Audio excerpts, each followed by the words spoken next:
All right, the third E, experiment constantly.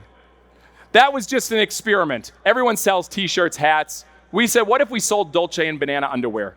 We now sell hundreds and maybe even thousands of those, which makes no sense to me, but it was an experiment. And I learned this from Alan Fadden, who wrote the book Innovation on Demand. And he said, whatever's normal, do the exact opposite. I'm not gonna sell my book like everyone else. So he bought an entire retail store in Minneapolis. And he created a bookstore for just one book, his own. And he had his book in different sections like business and self-help and history. And he had a sign that said shoplifting's encouraged. He wanted people to have his book. People magazine, full page story, national news everywhere. He sold a ton of books. He thought whatever's normal, do the exact opposite. The reality is normal gets normal results.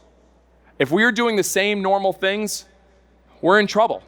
And so I've taken this to heart. I said, we can't just have a normal marketing plan. Attention beats marketing 1,000% of the time. Attention.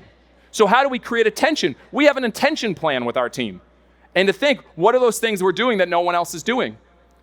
Zach and Yvonne, who help lead our OTT meeting, every week we talk about how can we do 10 to 15 things that have never happened before on a baseball field every night as an experiment.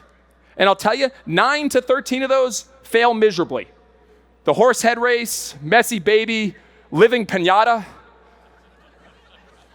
I thought putting someone in a costume and kids hitting with bats and throwing candy, that was an HR disaster. But it was an experiment, and that's how the more you do, the more you learn. So how do you take those experiments? Jeff Bezos says our success is a direct function of how many experiments we do per year, per month, per week, per day. And that's where it starts. For us, our first experiment was like, we're gonna have our players dance. And to talk about getting buy-in, a lot of you guys, you might have to go back to your firm and get buy-in on doing some things a little different. I had to get players to dance in a game, and no one wanted to do it. They were good ball players, but they were terrible dancers. So I finally got them to learn how to dance. In the first game, they did the jump on and dance, and the fans cheered. By the second game, they were the most popular players. They were signing the most autographs. By the third game, I'm walking through the crowd, and I'll never forget, a husband and wife are talking, and the wife goes, "Shut up, honey. They're about to dance." It's like, we're on to something. That led to the Banana Nanas. That led to our breakdancing coach. That led to our twerking umpire. That led to the New York Times doing a full-page story about dance in the Bananas. Not about the team, but about our dance culture. Dance has become a huge part of us because of one experiment. What's the one experiment that you could try with your team to advance the experience for your customers, to create a better experience?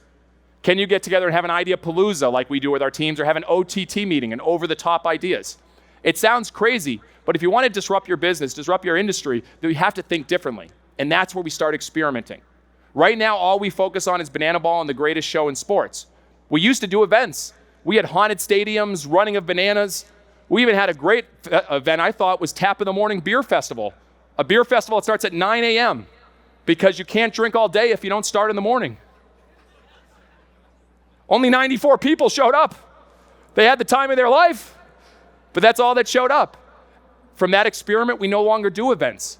At like this amazing event, it's amazing. We don't do it. We just focus on where we can be the greatest show in sports. That experiment taught us an important lesson. The more you do, the more you learn. And sometimes you have to get through the messy to get to the great. And we've got through so much messy since we started, from all you can eat failures to taking a show on the road, all of that. But it's worth it for your fans because it shows that you're going to keep doing new things to keep them excited about what they're doing.